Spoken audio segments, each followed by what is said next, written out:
Why are people in the West becoming so evil and very heartless? Watch this. The most disturbing aspect of Charlie Kirk's death has to be the number of people openly celebrating it on the internet. Because how did we get to this point as a society? How did we become so desensitized, so dehumanized, that these posters are being hung up at universities, and that teachers have been celebrating at universities, and they've been celebrating at public schools? And the answer is that it starts in the school system. The education system functions as a public school to university pipeline, and it's designed to indoctrinate young people into CRT, gender ideology, socialism, feminism, and atheism. So when schools and universities teach about feminism, they teach that abortion equals women's rights. But someone like Charlie Kirk, for example, believes it's about protecting the child's rights.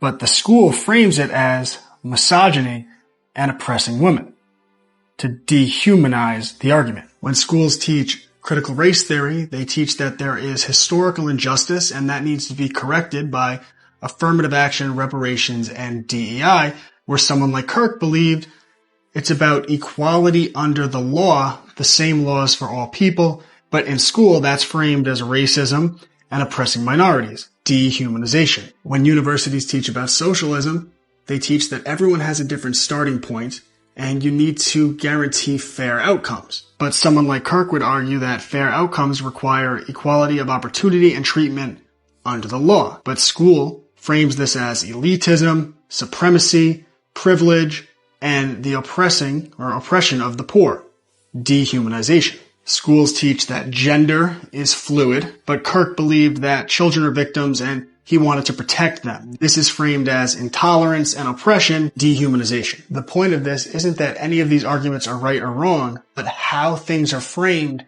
at the school and university levels. So while all of this is presented under the umbrella of tolerance, it ironically creates a culture of hatred of people who have ideas like Charlie Kirk. Because people no longer see the loving family man that he was, and instead see a caricature that the school system had created of him.